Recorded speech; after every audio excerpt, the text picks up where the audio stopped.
दोस्तों नमस्कार, स्वागत है आप सभी का दोस्तों।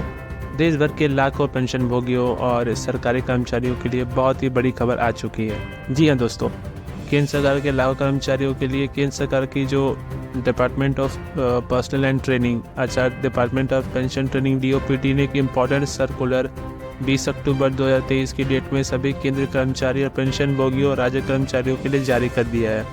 क्या है इस लेटर में, विस्तार से आपको बताएंगे दोस्तों। क्या है इस लेटर में आपको पूरे विस्तार से बताएंगे। उससे पहले अगर आप चैनल पर पहली बार आ रहे हैं और नई पहली बार वीडियो को देख रहे हो तो चैनल को लाइक कर दीजिए, क्योंकि आपका एक लाइक ही हमारी मेहनत का फल होता है, जो कि हमारी तरफ से हौसला मिलता है। उसके अलावा आपको वीडियो को सब्सक्राइब कर दीजिएगा दोस्तों, नीचे बेल का आइकन दबा दीजिएगा जो कि बिल्कुल फ्री है। इसके अलावा दोस्तों दो बड़ी और इंपॉर्टेंट खबरें हैं जो कि आपको आखिरी बताई जाएंगी, इसलिए वीडियो को अंत तक देखिएगा। Department of pension and training ने एक इम्पॉर्टेंट सर्कुलर जारी किया है जिसमें कि सभी कर्मचारियों, पेंशन भोगियों और राज्य कर्मचारियों के लिए इम्पॉर्टेंट है दोस्तों। इस लेटर में आप देख पाएंगे कि जो रिटायरमेंट के बाद आपको ग्रेजुएटी का भुगतान किया जाता है दोस्तों।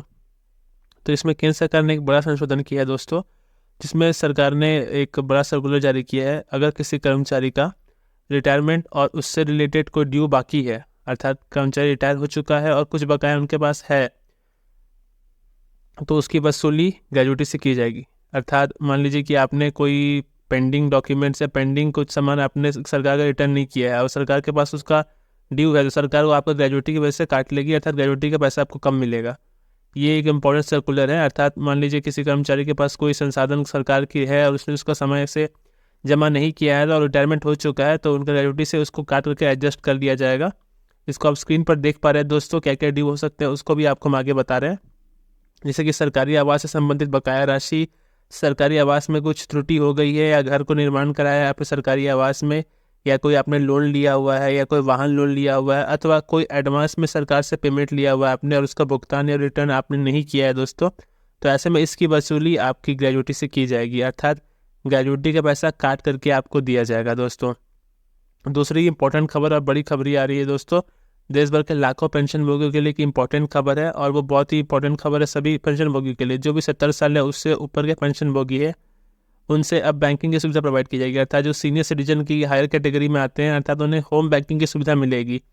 जी हाँ, इसके लिए अगर मान लीजिए कि आप नॉर्मल सेविंग अकाउंट होल्डिंग करते हैं तो आप और सीनियर सिटीजन अकाउंट में उसको आप चेंज करा सकते हैं अगर आप 70 साल से ऊपर हैं तो, और बैंक उसको ऑटोमेटिक सीनियर सिटीजन अकाउंट में चेंज कर देते हैं। इसके अलावा एक और महंगाई भत्ते को लेकर के बड़ी इंपॉर्टेंट खबर है दोस्तों। महंगाई भत्ते और डीए जो आपका 46% है वो अक्टूबर के महीने में नहीं आया है, तो बहुत से पेंशन भोगी मायूस है कि उनका महंगाई भत्ता बढ़ चुका है लेकिन उसे क्यों नहीं भुगतान किया गया अथवा एरियर क्यों नहीं मिला है।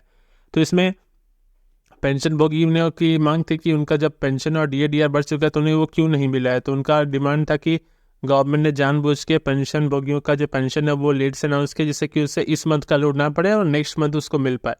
तो अर्थात ये बहुत हद तक गवर्नमेंट कर्मचारियों में थोड़ी हद तक मायूसी है। अर्थात आप निश्चिंत रहें, आपको नवंबर का जो महीने का DA DR मिलेगा उसमें आपका बड़ा